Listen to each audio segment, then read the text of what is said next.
Oke, di video sebelumnya kita sudah berhasil menambahkan data ke dalam database. Selanjutnya yang akan kita buat adalah nge-get data. Kalau yang sebelumnya kita meng-get data dalam bentuk collection, sekarang kita akan meng-get data by ID. Mari kita buat.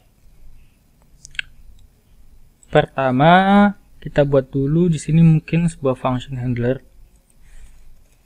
Katakan di sini user handler get by ID ya. Get by ID. Kemudian jangan lupa konteksnya pakai C atau CTX. Oke. Konteks pointer fiber konteks. Oke. Error.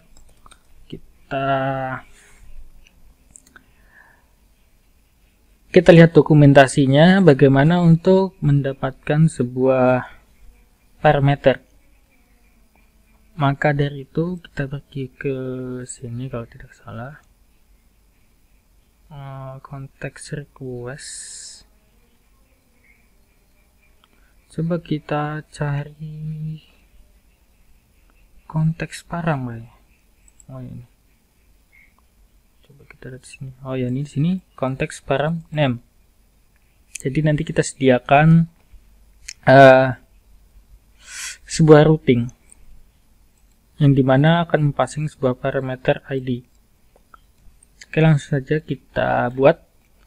Di sini pertama kita kasih nama, mungkin katakanlah masukkan dia ke dalam variabel yang namanya user ID, sama dengan kemudian kita panggil konteksnya, lalu params, panggil nama paramsnya apa, kita kasih nama di sini ID saja. Setelah itu oke, ini saya mendapatkannya seperti itu saja karena sudah kita dapatkan. Lalu kita cari. Sebelumnya kita buat dulu di sini variabel user karena dia singular. Ya, karena dia satu data, kita buat user dengan tipe data entity user. Oke. Selanjutnya yang kita lakukan adalah mencari datanya. Pertama yaitu database db, kemudian find atau bisa non first, kemudian kita referencekan ke user seperti ini. Jangan lupa, saya lebih senang seperti ini ya. Kemudian kita cek errornya ada atau tidak. Oke, if error tidak sama dengan nil, maka akan kita return konteks. Kita passing status di sini, statusnya 404. Kemudian JSON, kita buat fiber map ya. Fiber map kita samakan dengan return data sukses ini. Message yaitu sukses. Kemudian untuk datanya kita passing di sini variabel user data. Oh ya, di sini kan tidak terpakai jadinya. Maka harus kita pakai di sini, kita cari kalau tidak salah seperti ini. Nah, condition. Jika teman-teman menggunakan Golang, sini ada istilahnya petunjuk ya, petunjuk di sini condition. Jika teman-teman lihat di GORM ini, kita pergi ke docs, pergi ke query, teman-teman bisa temukan di sini first select data from user order. Nah, di limit 1. Jika kita menggunakan find, kalau tidak salah itu nanti, nah statusnya di sini adalah where id, bukan find apa sama saja ya, sama saja sih ya. Kita coba dulu yang first ya, first, kemudian ada conditionnya. Di sini ada condition, bisa kita gunakan seperti ini, where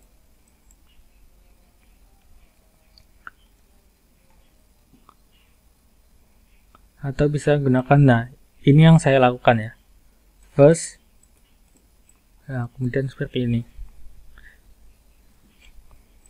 conditionnya di dalam first, di dalam function first ini.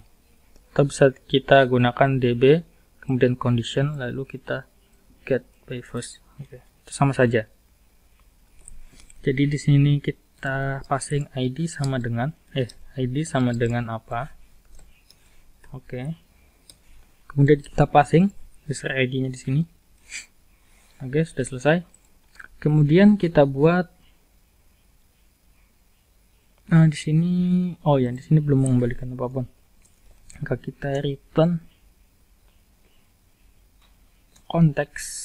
Oh, di sini tidak sama dengan nil, berarti di sini adalah error ya, harusnya ya. Nah, di sini yang suksesnya. Oke, di sini sukses, maka kita butuh ini. Lalu untuk maka kita buat message-nya adalah, kalau di sini message-nya file to start beta, di sini user not found. User not found, seperti itu. Oke. Selanjutnya kita pergi ke root. Kita buat root get, sebuah root dengan method get. Kemudian kita buat path-nya adalah /user. Kemudian kita buat parameter id. Kita panggil handlernya di sini user handler get by id. Oke, seperti ini sudah cukup. Kemudian coba kita jalankan running ya, go run main.go. Di sini saya menggunakan golan, bisa langsung saja lakukan di sini. Kita tunggu compilingnya hingga selesai, dan jika sudah selesai, oke, sebelumnya kita cek dulu di database ada data apa saja.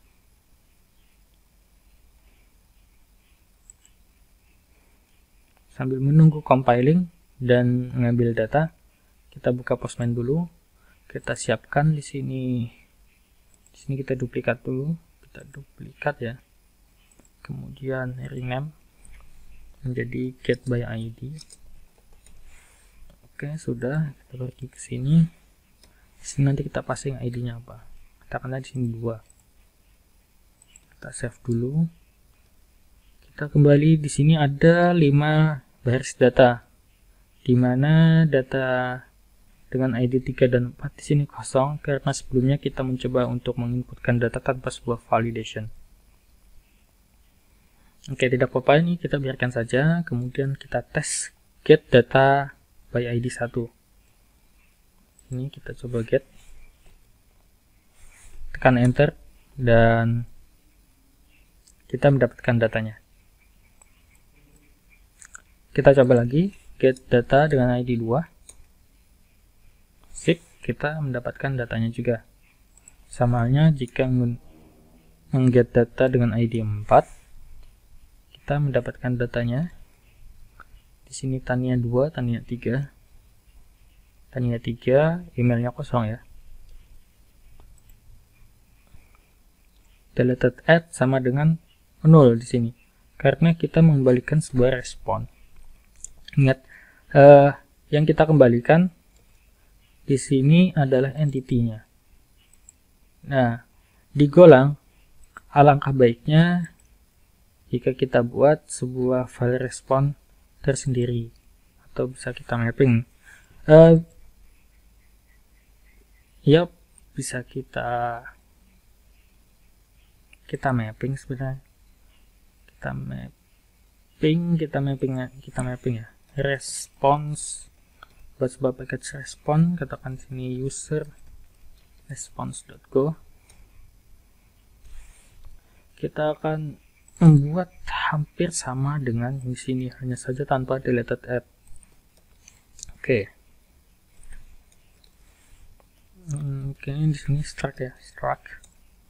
Katakan di sini user response. Isinya seperti ini. Oke, selanjutnya kita kembali ke handler. Oke.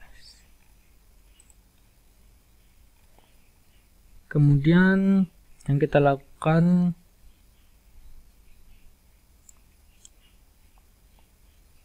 mungkin coba kita user response, katakan di sini user response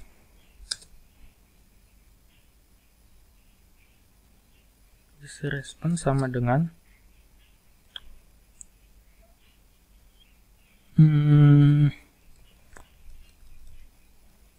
user response. Di dalam package response kita isi dengan, pertama ada ID, isi dengan user ID, kemudian ada apa saja tadi, email, user email, kemudian ada address, user address, selanjutnya ada phone, user phone. Begitu selanjutnya kita buat user created add dan juga updated add-nya.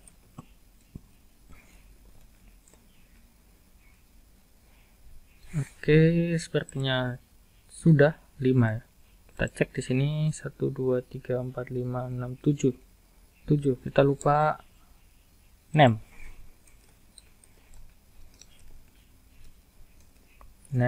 User name. Oke, yang kita kembalikan di sini adalah user response. Jika kita jalankan ulang, oke, kita tunggu.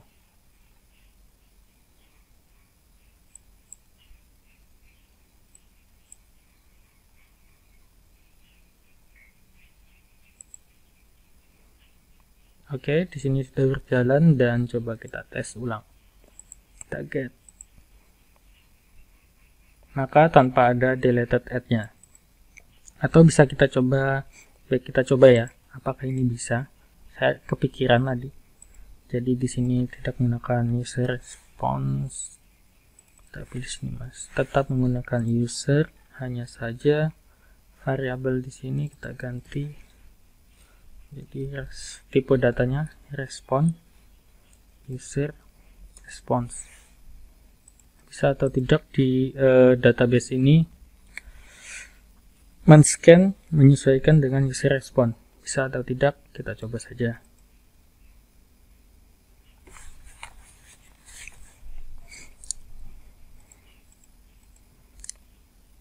Karena kemungkinan sih bisa. Karena JSON ID-nya di sini sama, ID dengan field yang ada di sini ya, ID dengan ID, name dengan name. Selama ininya sama, kalau tidak salah, kemungkinan itu bisa. Kecuali misalkan ininya berbeda. Untuk memastikannya kita coba langsung saja. Oke, user not found, sepertinya tidak bisa.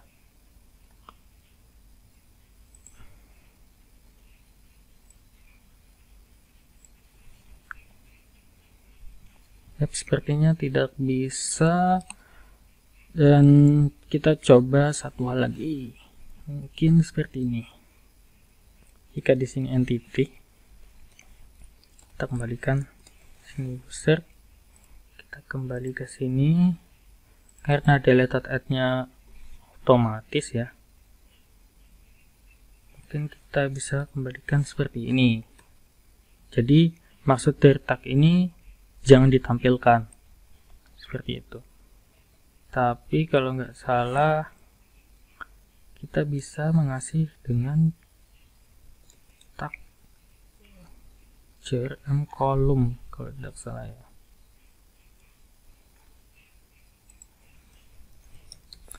Seperti mengcustom kolomnya, kolom name. Oke, ini bisa kita buat seperti ini, kita copy saja, kita kembali, kemudian kita tambahkan di sini kolom. Oke, di sini salah ya, kita masuk ke sini, index, kemudian koma kolom, kolomnya apa? Sini kolomnya adalah deleted add. Oke, seperti itu. Coba kita lihat lagi ya. Oke, seperti ini, dan coba kita jalankan ulang.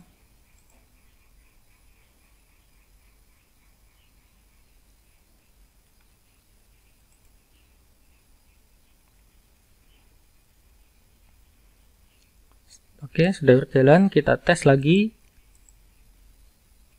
kita get, dan berhasil. Untuk memastikannya, alangkah baiknya kita drop dulu ya untuk data yang ada di sini. Di sini kan deleted add. Coba kita kosongkan atau kita drop table. Table ini kita drop dulu. Kemudian kita jalankan ulang sehingga akan menjalankan migration kembali, dan dia akan mengenerate ulang atau membuatkan kita sebuah tabel user kembali. Kita jalankan kembali ya.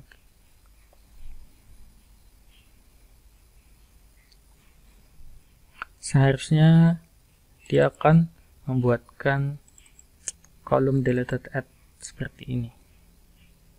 Oke, jika kita reload ya, kita reload,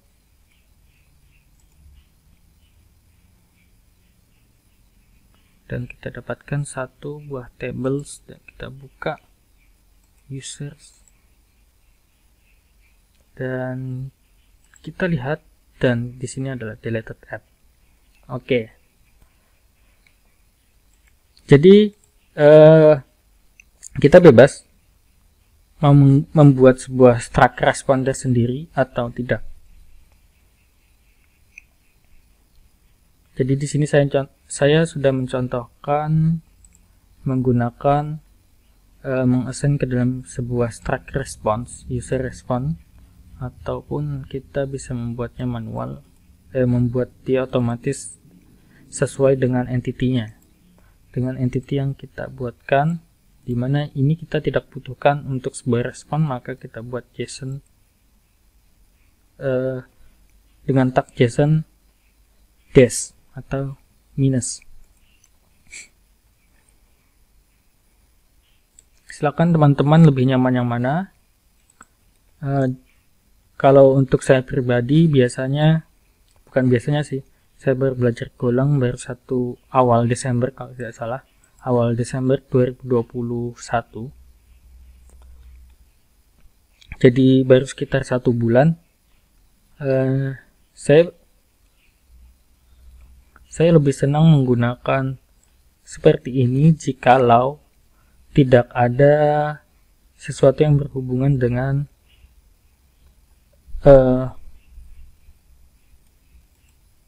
ya, gimana ya? Saya lebih senang di entity-nya saja, seperti itu. Jadi tidak menambah banyak untuk ini, kecuali ada sebuah yang perlu kita custom. Seperti halnya seperti apa ya? Mungkin nanti ada relasi dan lain sebagainya.